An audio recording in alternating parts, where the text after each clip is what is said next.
Hello friends, welcome to my YouTube channel career information Adda. और आज हम यहाँ पर बात करने वाले हैं यूपी पीसीएस पैटर्न की।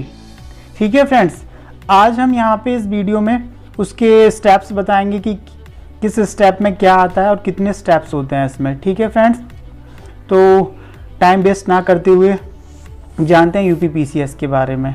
देखिए, यूपी पीसीएस जो होता है ये एक हमारी सिविल सर्विस होती है। ठीक है, सिविल सर्विस। ठीक है फ्रेंड्स, देखिए सिविल सर्विस मैंने बताया था दो लेवल की सिविल सर्विस होती है, एक होती है सेंट्रल लेवल की, एक होती है स्टेट लेवल की। जो ये पीसीएस है ये आपका कैसे होता है, स्टेट लेवल का होता है। हर एक स्टेट में अपना एग्जाम होता है कमीशन का, पब्लिक सर्विस कमीशन का। तो ऐसे ही यूपी की बात करें तो यूपी में भी पीसीएस का एक एग्जाम होता है। ठीक है, तो यहाँ पे हम इसकी बात करने वाले हैं, स्टेट लेवल प्रशासनीय अधिकारी की जॉब के लिए। ठीक है फ्रेंड्स, तो आइए बात करते हैं यूपी पीसीएस एग्जाम पैटर्न की। तो देखिए यूपी पीसीएस एग्जाम पैटर्न में क्या होता है, इसकी जो एलिजिबिलिटी होती है पहले उस पर बात कर लेते हैं, और कितनी इसकी एज होती है उस पर बात कर लेते हैं। देखिए जो इसमें एज फैक्टर रहता है वो आपका रहता है, एज का फैक्टर मैं आपको बता दूं, इसमें 21 से लेके 40 ईयर। ठीक है फ्रेंड्स, ये रहता है इसमें एज फैक्टर आपका 21 से 40 ईयर्स। देखिए एससी के लिए इसमें क्या होता है, 5 ईयर का एज रिलैक्सेशन होता है। ऐसे ही एसटी के लिए भी क्या होता है, 5 ईयर का होता है। ओबीसी के लिए भी आपका 5 ईयर का होता है। जो स्किल्ड प्लेयर होते हैं उनके लिए भी क्या होता है, स्किल्ड प्लेयर के लिए भी 5 ईयर का एज रिलैक्सेशन होता है इसमें। और जो स्टेट गवर्नमेंट के जो एम्प्लॉय होते हैं उनके लिए भी 5 साल का एज रिलैक्सेशन होता है। फिजिकली हैंडीकैप्ड के लिए होता है फ्रेंड, जो फिजिकली हैंडीकैप्ड होते हैं उनके लिए 15 ईयर्स का एज रिलैक्सेशन रखा गया है इसमें। ठीक है फ्रेंड्स, और जो ग्रुप बी कमीशन ऑफिसर होते हैं उनके लिए यहाँ पे 5 साल का रखा गया है एज रिलैक्सेशन। तो ये आ गया एज फैक्टर यहाँ पे कितना किसके लिए होता है। ठीक है फ्रेंड्स, अब बात कर लेते हैं इसकी एलिजिबिलिटी की। जो इसकी एलिजिबिलिटी होती है फ्रेंड, जो इसकी एलिजिबिलिटी होती है तो उसमें देखिए ग्रेजुएशन होना कंपलसरी है, ग्रेजुएशन होना कंपलसरी है। अब ये ग्रेजुएशन किसी भी स्ट्रीम में हो सकता है, सबके लिए इसमें अलग अलग एलिजिबिलिटी होती है। जैसे लॉ ग्रेजुएट भी हो सकते हैं, एग्रीकल्चर के लिए भी हो सकते हैं, किसी की साइंस में डिग्री है, फिजिक्स के साथ मैकेनिकल इंजीनियरिंग है, तो आदि इसमें बीटेक वाले अप्लाई भी कर सकते हैं, इसमें बीए वाले भी कर सकते हैं। तो सबके लिए अलग अलग उनकी पोस्ट के अकॉर्डिंग आप एलिजिबिलिटी देखकर आप इसमें अप्लाई कर सकते हैं।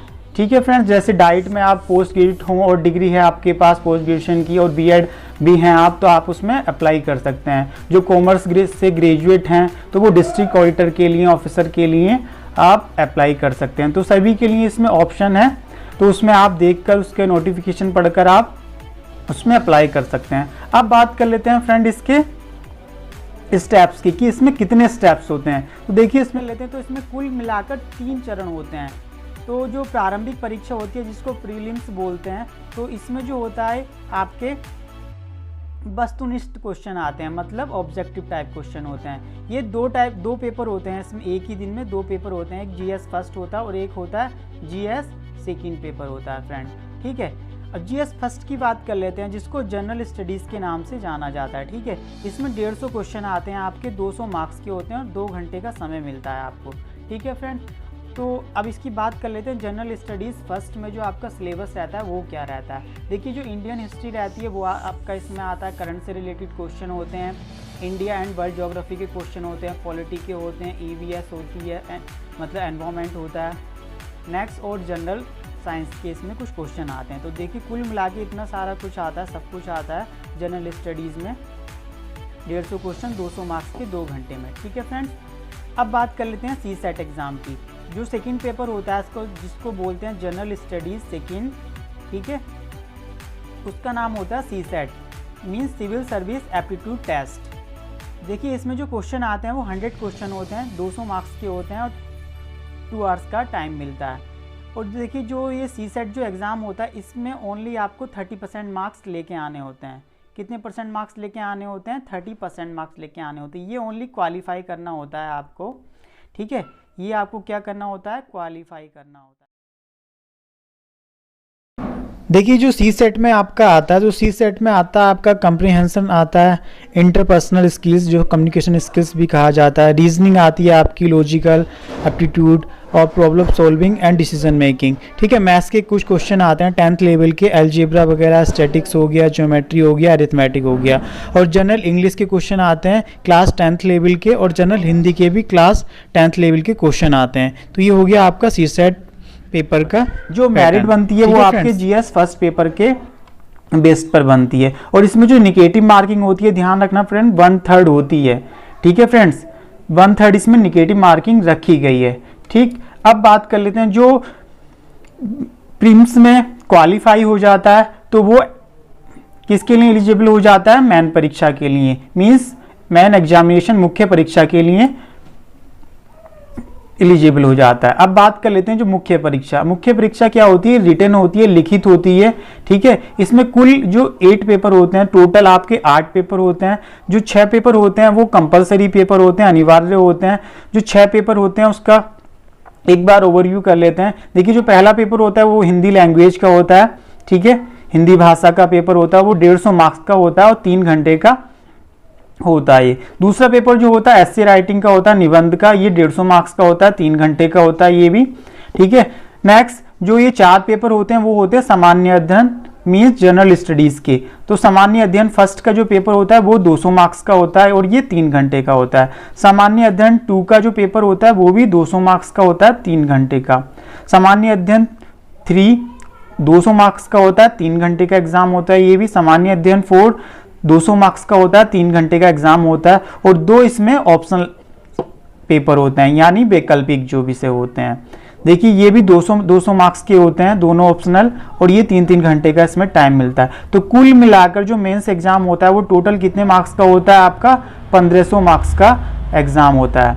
अब देखिए जो इसमें आप क्वालिफाई हो जाता है वो किस में बैठता है, वो साक्षात्कार के लिए उसको कॉल आता है। जो साक्षात्कार के लिए जो मार्क्स रखे गए हैं वो 100 मार्क्स रखे गए हैं। तो जो इसका यूपीपीसीएस का जो ग्रांड टोटल रखा गया है वो होता है 1500 प्लस 100, यानी कितना हो गया 1600। तो 1600 में आपके मार्क्स बनते हैं इसमें। ठीक है फ्रेंड, इसका जो बीसीएस प्री का जो एग्ज़ाम है ये उसमें इसके जो मार्क्स हैं वो ऐड नहीं होते हैं, केवल मेंस के और इंटरव्यू के आपके मार्क्स उसमें ऐड किए जाते हैं। तो ठीक है फ्रेंड्स, ये था इसमें सारी डिटेल। अब इसके बाद क्या आता है, इसके बाद बात कर लेते हैं इसकी जो पोस्ट हैं। देखिए इसमें बहुत सारी पोस्टें होती हैं।